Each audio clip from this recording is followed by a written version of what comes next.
Bismillahirrahmanirrahim. Assalamualaikum warahmatullahi wabarakatuh. Selamat siang menjelang sore, mahasiswa-mahasiswi Prodi Manajemen di mata kuliah pengantar ekonomi. Betul ya? Sekarang pertemuan ke-11 kita akan membahas tentang uang dan bank. Bank. Uang dan bank. Betul? Atau saya salah materi? Betul, Pak. Betul. Uang dan bank. Nah, sebelumnya saya mau cek dulu ini ada berapa orang yang hadir? 9. Dari sekian ada beberapa yang tidak hadir berarti ya. Oke, dan Zoom ini akan saya upload di YouTube. Jadi kalau misalkan kalian kelewat materinya atau ada teman kalian yang tidak hadir hari ini bisa menyimak kembali di channel YouTube saya Brand Givan. Izin untuk share screen supaya kita bisa lebih fokus dalam pembahasan uang dan bank.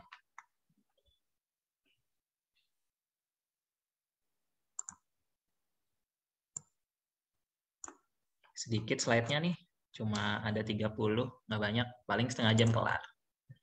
Oke. Nah, ini dia. Kita bahas dulu dengan definisi uang. Teman-teman pasti selalu ada uang di dompetnya ya. Ya, bangsa 2000 mah ada dong. 2000, 5000, 10.000 pasti ada. Nah, sementara kita harus tahu dulu nih sebagai orang-orang manajemen, kuliahnya di pengantar ekonomi, uang itu apa sih definisinya? Sebenarnya uang itu lebih kepada segala sesuatu yang dapat dipakai, definisinya ya, atau diterima untuk melakukan pembayaran. Mau bayarnya itu berupa barang ataupun jasa. Jadi sebagai alat tukar, kalau saya bilang uang itu sebagai alat tukar. Kalau zaman dulu belum mengenal uang, mereka mengadakan sistemnya barter gitu penjualannya. Kalau zaman sekarang kan udah tahu duit, udah ada nominal, udah tahu uang, berarti ya menggunakan uang tadi sebagai nilai alat tukar. Nah, kalau dulu masih pakai barter. Barter berarti kamu punya apa? Punya teko misalkan, nah ditukar dengan karpet, ditukar dengan makanan. Contohnya seperti itu. Ada beberapa definisi uang yang berbeda-beda pengertiannya sesuai dengan likuiditasnya. Liquid berarti seberapa mudah dia cair, seberapa cepat dia dapat diuangkan atau digunakan. M. M ini adalah uang kertas dan logam plus simpanan dalam bentuk rekening koran. Demand deposit. Infonya ya. Kemudian ada M1. Nah, kalau M1 berarti adalah M ditambah tabungan ditambah deposit berjangka atau time deposit pada bank-bank umum. Ada lagi M2. Nah, M2 berarti M itu uang kertas ya. Yang di atas itu nomor 1. M ditambah tabungan ditambah deposito berjangka pada lembaga-lembaga non-bank. Ada juga yang menggunakan kalau yang M2 berarti pada bank-bank umum, kalau yang nomor 3 berarti deposito berjangka lembaga-lembaga non-bank, yang bukan bank, yang mengeluarkan deposito berjangka. Kemudian definisi uang beberapa ahli ekonomi, ya ada Robertson, Albert Gellert, ada Rollin, ada George Ham, ya secara umum ya sama sih nilai tukar sebagai alat tukar gitu ya, alat tukar. Contoh George Halm, uang adalah alat untuk mempermudah pertukaran, ya kan? Alat tukar dan segera dapat mengatasi kesukaran-kesukaran dari barter. Dulu barter namanya yang saya bilang tadi. Kalau barter kita kadang menyamakan nominalnya repot.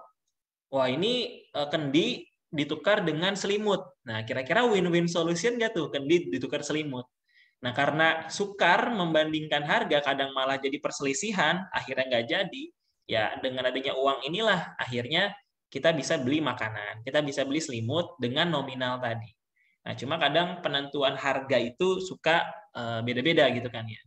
Harga roti di Indonesia, harga roti di Malaysia, harga roti di Singapura kan beda-beda. Mereknya sama, tapi harganya beda-beda. Contoh seperti itu. Ya tergantung dari negara tersebut. Nah, kesimpulannya berarti uang berarti alat untuk mempermudah pertukaran atau kita sebutnya money was made to facilitate business transaction yang secara umum dapat diterima di dalam bentuk pembelian barang-barang atau jasa serta untuk bayar utang. Nah, bayar utang pakainya uang. Ya orang zaman dulu bayar utang pakainya apa? Ya dia punya tanah, ya pakai tanah bayarnya. Dia punya emas, pakai emas bayarnya. Nah, sekarang uang. Jenis uang itu banyak. Berdasarkan klasifikasi, ada full body money, ada representatif full body money, ada credit money. Kemudian dikeluarkan oleh pemerintah, ada token coins, ada representatif token coins, ada uang kertas yang dikeluarkan pemerintah. Lalu dikeluarkan oleh bank, apa tuh? Ada uang kertas yang dikeluarkan oleh bank sentral, kalau kita di BI ya.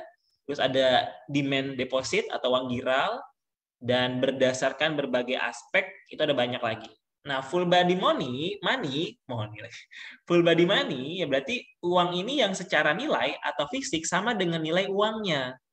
Ya semula barang-barang kayak misalnya ternak, ada beras, kain gitu ya, selimut dianggap sebagai uang dulu kan untuk barter. Kamu punya sapi ditukar sama gelas, sapi sama gelas enggak ya? Sapi sama pakaian misalkan. Nah, sekarang setelah zaman modern nih ya contoh di atas yang tadi pertukaran tadi berubah untuk ditukar yang biasa disebutnya barter dulu ya, berubah. Nah, full body money ini berupa uang dan perak. Keduanya merupakan standar logam yang dikeluarkan oleh pemerintah. Bisa perak ya bisa uang. Full body money ini ya sekarang nggak berlaku lagi ya karena daya belinya sudah mulai berubah dan nggak sesuai dengan nilai emas ya perak yang digunakan untuk membuat uang dulu. Jadi udah nggak lagi sistem barter tuh udah nggak ada lagi. Ada lagi representatif full bodied money. Kalau representatif berarti terbuat dari kertas uangnya ini, di mana nilainya sebagai barang adalah nol, nggak punya nilai. Ya representatif aja, keterwakilan dari uang tersebut. Ada credit money. Kalau ini lebih kepada jenis uang yang nilainya sebagai uang yang lebih besar daripada nilainya sebagai uang. Agar nilai uang ini terpelihara, maka pendapatan uang harus dibatasi. Kenapa harus seperti ini? Ya, istilahnya gini, credit money ini, jenis uang ini, yang nilainya sebagai uang, tapi lebih besar daripada nilai sebagai uang itu. Nah, agar nilai uang ini terpelihara tadi, maka tadi yang saya sampaikan, pendapatan harus dibatasi supaya nggak melebihi. Kalau definisi kredit kan berarti kan kita istilahnya apa tuh kalau kredit? Berhutang gitu ya atau pay later zaman sekarang. Nah, ini kredit money ini istilah zaman dulu gitu. Jadi uangnya itu jenis uangnya itu apa istilahnya? Nilainya itu lebih besar dari uangnya sendiri. Uangnya itu kan membuat uang nih, uangnya itu membuat uangnya itu kan paling harganya misalkan dalam membuat uang itu Rp5. Nah, tapi uangnya itu sendiri lebih harganya dari Rp5. Ya, misalkan Rp100.000 atau Rp50.000, kan namanya credit money. Seperti itu. Ada jenis-jenisnya. Contoh nih, ada token koin, uang tanda gitu kan ya, token koin. Bentuk logam yang nilai nominalnya lebih tinggi daripada nilai sebagai barang. Ya tadi, bentuknya logam, token koin, logam. Tapi nilai nominalnya itu lebih tinggi daripada nilainya sebagai logam tadi. Logam ini nilainya paling Rp1.000. Tapi harga logamnya Rp1.000. Tapi nilai logam ini bisa sampai kalau kita tukar sama barang bisa ditukar sama sapi misalkan. Yang nggak make sense kan? Yang nggak make sense. Itu credit money. Ada representatif token money. Bedanya dengan full body money yaitu bahwa representatif token money ini dijamin dengan logam atau koin tadi, di mana nilai barang lebih rendah dari nilai nominalnya. Nilai barang yang mau dibeli tadi si sapi itu lebih rendah dari nilai nominalnya tadi. Gitu. Pusing ya? Orang ekonomi itu harus detail gitu kalau ngomongin duit. Ada uang kertas. Kalau uang kertas ya fiat money ya dikeluarkan oleh pemerintah ya. Ada lagi uang kertas yang dikeluarkan oleh bank sentral. Kemudian demand deposito, uang giral. Ada uang giral, ada uang kartal. Kalau uang giral yaitu ya simpanan di bank yang dapat diambil setiap saat dan dapat dipindahkan ke orang lain sebagai pembayaran. Contoh uang giral apa? Cek. Tahu pernah lihat cek kan? Nah, itu cek tuh uang giral. Jadi bisa dipindahkan ke orang lain. Ini pakai ceknya, langsung cairin ke bank. Nah, kelebihan uang giral apa? Pertama, kalau hilang dapat dilacak kembali sehingga yang menemukan tidak dapat diuangkan. Ya jelas. Terus yang kedua, dapat dipindah tangankan. Yang ketiga, tidak diperlukan uang kembali sebab cek hanya ditulis sebagai nilai transaksi. Jadi nggak perlu ada lembaran-lembaran uang, 100.000, 500.000, 300.000 itu nggak ada. Jadi hanya selembar kertas cek aja. Yang keempat, proporsi uang giral ini mendominasi uang beredar di masyarakat dengan proporsi yang sangat besar. Hanya dengan selembar cek itu aja, kamu nggak perlu bawa uang skoper, contohnya gitu. Kamu punya nominal di cek ini, misalnya 1 M. Nah, kalau kamu bawa 1 M dalam bentuk uang fisik, itu kan bisa sampai 2-3 koper gitu kan. Nah, itu tadi yang proporsinya sangat besar kalau beredar di masyarakat. Pakai itu aja. Kalau zaman sekarang ya udah ada Dana, OVO gitu kan ya. Dana, OVO, apalagi gitu. Ya itulah banyak lah dompet-dompet digital gitu kan. Nah, jenis uang berdasarkan aspeknya. Nah, uang ini dibedakan berdasarkan aspeknya. Nah, dari sifat fisik dan bahan yang digunakan untuk membuatnya. Misalkan ada uang kertas dan uang logam. Bahannya ya. Terus dari pihak yang mengeluarkan dan mengedarkan, itu bisa dari Bank Indonesia, Bank Umum, pemerintah. Lalu ada dari hubungan antara nilai uang sebagai barang intrinsik dan uang sebagai uang. Jadi ada hubungannya nih, nilai uang sebagai barang dan uang ya sebagai uang. Jadi pernah nggak sih berpikir kalian untuk membuat uang 20 ribuan itu butuh berapa rupiah gitu kan, dihargainya. Apakah benar uang itu 20.000 harganya segitu gitu loh, 20.000? Atau kalian pernah nggak sih beli uang? Ada Pak, saya pernah Pak beli uang. Saya beli 75.000 tahun ini ya. Apa tahun lalu? Uang 75.000 yang baru tuh di Indonesia. Itu kan dijual tuh. Padahal undang-undangnya jelas, kita nggak boleh memperjualbelikan uang. Tapi dibeli. Berapa harganya 75.000? Ada yang jual 100.000. Nah, sesuai nggak dengan harganya dan nominalnya? Uang 75.000 itu dibeli sama orang seharga 100.000. Sesuai atau tidak? Ya enggak kan? Ya karena saat kita pakai uangnya, ya berlaku hanya 75.000. Gitu. Dan yang keempat, dari lokasi berlakunya uang. Yang terdiri dari ada uang domestik, ya uang milik kita ya, yang berlaku hanya di wilayah itu aja, contohnya rupiah. Dan juga uang internasional yang berlaku di berbagai negara. Ya rupiah hanya berlaku di Indonesia aja. Kamu pakai rupiah nih, pakai rupiah di Malaysia, nggak berlaku. Ke Malaysia aja rupiah nggak berlaku. Karena mereka bingung nih berapa nominalnya. Tukar dulu, makanya ada counter money changer gitu ya, money changer yang untuk tukar uang. Tapi kalau pakai dolar di Malaysia itu laku. Pakai euro di Malaysia itu laku. Contoh seperti itu. Ada uang internasional, ada uang domestik. Fungsi uang sebagai alat tukar biasalah ya, itu fungsi seperti itu.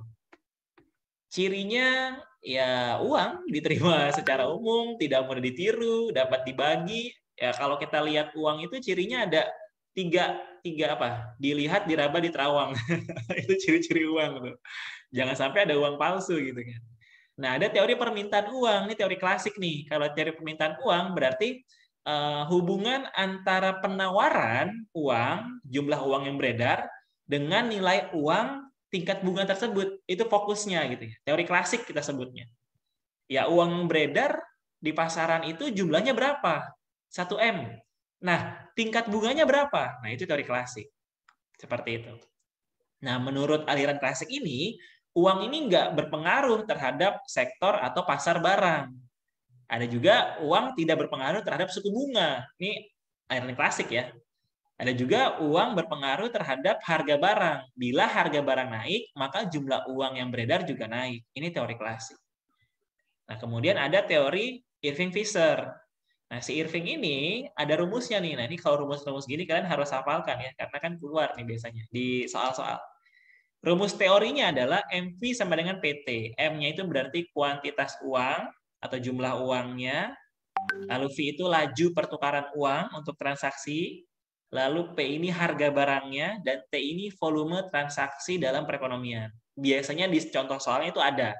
Tinggal kita masukin aja angka-angkanya, masukin ke rumusnya. Ada teori Cambridge, Marshall sama Pigou. Nah, rumusnya M sama dengan K kecil, P besar, Y besar, KPY. Nah, ada juga teori Keynes. Keynes ini terkenal banget ya, dari kemarin udah ada Keynes. Si Keynes ini bilang uang bukan aja sebagai alat tukar, tapi juga sebagai alat penyimpan nilai. Nah, motifnya apa? Motif permintaan uang. Ya satu, motif transaksi, motif berjaga-jaga, motif spekulasi. Kalau transaksi berarti buat belanja. Kalau jaga-jaga berarti buat simpanan gitu ya, tabungan. Kalau spekulasi ini buat pertukaran nantinya. Saya punya dolar nih, dolar di rumah, $100. Saya spekulasi kira-kira dolar itu akan naik nanti tahun 2000, contoh 98 lah. Tahun 98, dolar itu kan melejit dari berapa ratus rupiah menjadi berapa ribu rupiah gitu kan. Coba cek deh, dolar tahun 97 dengan harga dolar tahun 98. Kamu punya $1 di tahun 97 dihargai cuma 1.000 misalkan. $1 Rp1.000. Tapi tahun 98 harga dolar bisa sampai 10.000. Jadi uang $1 kamu itu harganya 10.000. Yang tadinya cuma harganya 1.000 jadi 10.000. Kira-kira untung apa rugi? Kamu punya dolar dulu. Untung kan? Untung pastinya. Ya, kalau kamu punya $100, berarti kan sudah punya 1 juta.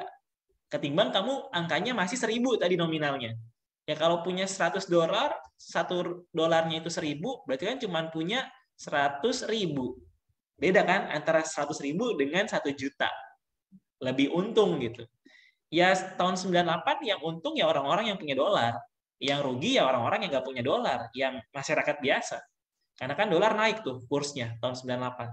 Sehingga membuat presiden atau pemerintahan lengser. Lembaga keuangan apa sih? Lembaga keuangan itu adalah semua perusahaan yang kegiatannya meminjamkan uang yang disimpan kepada mereka. Ya si bank ini gitu kan. Bank ini ya tugasnya untuk minjemin uang sebenarnya buat kredit segala macam yang disimpan di mereka. Jadi uang itu kan bank itu kan menyimpan uang kita nih. Kamu nabung di bank. Nah, uangnya diapain sama bank? Ya diputer. Buat apa? Ada yang mau minjem nggak nih? Nah, ini kita kasih pinjaman. Kita investasi, seperti itu contohnya. Contohnya apa? Pasar saham, perusahaan peminjam, bank tabungan, asuransi, ada juga bank perdagangan dan bank umum. Kalau definisi bank, menurut Undang-Undang Nomor 7 Tahun 92, bank itu adalah badan usaha yang menghimpun dana, berarti menyimpan dana ya. Dari siapa? Masyarakat dalam bentuk simpanan dan menyalurkan kembali kepada masyarakat dalam rangka meningkatkan taraf hidup rakyat banyak, masyarakat gitu kan. Disalurkan kembali bukan berarti dikasih ya. Kalau kamu simpan uang di bank, terus bank, saya punya uang banyak nih 1 triliun. Ayo kita tingkatkan taraf hidup rakyat, kita kasih aja uangnya nih. Ya nggak gitu. Ya mereka ada sistemnya kredit gitu kan, kredit di bank atau KUR, kredit usaha rakyat, apalagi itu. Banyaklah yang sifatnya orang tuh minjem ke bank. Untuk apa? Untuk kalau kamu minjem ke bank, biasanya kan buat bangun rumah gitu kan, buat sekolah anak, buat beli A, B, C, D, E. Akhirnya meningkatkan taraf hidup kamu. Ya, betul seperti itu fungsinya bank. Bank itu ada bank sentral, ada bank komersil, ada bank tabungan, bank pembangunan, ada bank desa. Ada banyak jenisnya. Fungsinya, ya teman-teman tahu ya, sebagai penerima kredit, sebagai pemberi penyalur kredit, sebagai agen trust department. Kalau agent trust department ini sebagai bentuk kelembagaan yang terpercaya gitu loh. Jadi kalau minjem ke bank dijamin, istilah seperti itu. Nah, ada bank sentral. Kalau bank sentral berarti suatu bank yang diberi tugas oleh pemerintah untuk ngatur dan ngawasin kegiatan-kegiatan lembaga keuangan dan untuk menjamin agar kegiatan lembaga keuangan itu akan membantu menciptakan tingkat kegiatan ekonomi yang tinggi atau stabil. OJK, apa tuh? Otoritas Jasa Keuangan. Dijamin oleh OJK. Nah, tugasnya adalah silakan teman-teman cari tahu apa itu OJK. Oke, pengertiannya, fungsinya, asal-usulnya, sejarahnya, OJK. Jelas ya? Itu tugasnya di pertemuan hari ini, kirimnya di grup WhatsApp. Kemudian perbedaan kegiatan bank sentral dan bank umum. Apa sih bedanya bank sentral sama bank umum? Nah, kalau bank sentral dan bank umum bedanya satu, dalam suatu negara hanya terdapat satu bank sentral. Kalau bank umum bisa banyak. Karena kan tadi bank sentral itu mengawasi, mengatur kegiatan bank-bank yang lain gitu kan. Kalau bank umum ya banyak karena bank umum ini diawasi oleh bank sentral.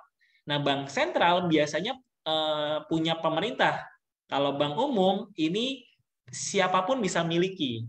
Ya punya masyarakat. Ya kayak misalnya Heru Tanjung, beliau punya Bank Mega gitu kan, itu bank umum. Nah, Bank Indonesia BI ini siapa yang miliki? Pemerintah kan. Contoh seperti itu. Tujuan bank sentral itu bukan profit, tapi mengawasi kegiatan-kegiatan bank umum. Ya, tujuan bank umum baru profit, mencari keuntungan. Nah, bank sentral ini diberi kekuasaan buat nyetak uang kertas dan logam. Ya BI kan ya yang cetak uang kertas sama uang logam. Ya kalau bank umum ya nggak bisa nyetak uang gitu, nggak punya apa kain pengamannya. Kok kain benang pengaman kan kalau di bank di uang itu uang kertas ada ini ya benang pengaman ya, nah benang keamanan gitu, nah itu dia tuh. Fungsi bank sentral nyetak uang, megang kas, memelihara cadangan bank-bank umum. Jadi kalau misalnya bank umum kesulitan minjemnya sama bank sentral. Jadi bank umum juga pasti ada yang kredit macet, nah itu minta tolongnya sama bank sentral. Punya cadangan emas sama devisa itu bank sentral. Nah kemudian kalau perannya nih, bank sentral sebagai instrumen kebijaksanaan moneter. Nah, ada namanya politik pasar terbuka. Kalau politik pasar terbuka berarti meliputi menjual dan membeli surat-surat berharga oleh bank sentral. Ya saham gitu ya, obligasi. Nah, ini dia politik pasar terbuka. Ada juga politik diskonto. Kalau diskonto berarti perannya ini sebagai apa? Mengatur tingkat bunga yang harus dibayar oleh bank-bank umum dalam hal meminjam dana dari bank sentral. Ternyata bank umum juga minjem uang ke siapa? Ke bank sentral. Contoh seperti itu. Namanya politik diskonto. Ada politik perubahan cadangan minimum untuk mempengaruhi jumlah uang yang beredar. Ya jelas, ya kalau bank nyetak uang terus-terusan, ntar inflasi, kebanyakan uang yang beredar. Harga pokok nanti malah naik, segala macam. Banyak, repotnya banyak lah. Nah, teman-teman, tugas yang kedua sebagai calon-calon ekonom gitu kan, coba deh, inflasi itu apa ya menurut kalian? Dan bahaya dari inflasi itu apa? Jelaskan. Tugas kedua ya. Tadi yang pertama tentang OJK, yang kedua tentang inflasi. Inflasi itu apa? Bahayanya inflasi itu apa bagi masyarakat? Jelaskan ya. Ada perannya lagi sebagai margin requirement. Margin requirement berarti untuk membatasi penggunaan kredit yang tujuannya pembelian surat berharga. Ini spekulatif. Ya harus dibatasi penggunaannya. Ya buat apa? Supaya nggak semua orang tuh beli surat berharga gitu loh. Nggak semua orang itu punya surat berharga. Karena kalau semua orang beli surat berharga, bisa repot nanti ke depannya. Ya siapa yang mau gini, kalau semuanya orang contoh, kalau semua di Indonesia orang kaya misalkan ya, semua orang Indonesia orang kaya, siapa yang akan menjadi contoh posisi sebagai pekerjaan yang low management? Kan kalau di pekerjaan itu ada low management, middle management, top management. Low management itu misalkan security, cleaning service, office boy, contoh seperti itu. Ada middle management, itu ada supervisor, ada manager, staff, contoh seperti itu. Ada top management, ini bos, head of, gitu-gitu lah, CEO. Nah, kalau semuanya di Indonesia orang kaya, jadi bos semua, kira-kira siapa yang jadi security? Siapa yang jadi apa namanya tadi office boy? Siapa yang jadi cleaning service? Makanya ada apa ya istilahnya ya yang mengatur gitu ya, pengaturan di sana. Nah, termasuk dalam ini pembelian surat berharga. Ada membatasi penggunaan kreditnya. Jangan sampai jor-joran gitu ya, jor-joran. Dikasih semuanya, yuk nih beli silakan. Ya kita harus batasi penggunaan kreditnya supaya dia nggak muncul kredit macet. Itu sih poinnya. Moral suasion berarti mempengaruhi lembaga moneter dan individu yang bergerak di bidang moneter dengan pidato-pidato gubernur bank sentral atau publikasinya agar bersikap seperti yang dikehendaki oleh pengusaha moneter. Ya ini biasanya nih pimpinan dari BI sebagai orang-orang yang mempengaruhi lembaga keuangan, ya individu yang bergerak bidang moneter, ya tadi ya orang-orang yang investasi segala macam dengan tadi pidato-pidato gubernur bank sentral. Contoh seperti itu. Supaya apa? Supaya dia punya sikap yang diinginkan oleh si bank sentral ini dan dikehendaki oleh pengusaha moneter. Intinya supaya seimbang gitu ya. Nggak ada yang merasa dimiskinkan, nggak ada yang merasa dikayakan, nggak ada yang merasa kesulitan dalam hal peminjaman uang dan segala macam. Habis. Ini soal latihan. Soal latihan ini kalian bisa kerjakan. Tulis di kolom komentar ya jawabannya ya. Yang ini, kalau yang ini tulis di kolom komentar. Ini soal nomor 1. Nanti bisa kalian pause aja. Kalian pause, kalau kecepatan gitu kan, di pause, dikerjakan. Ini nomor 3, di pause aja ya.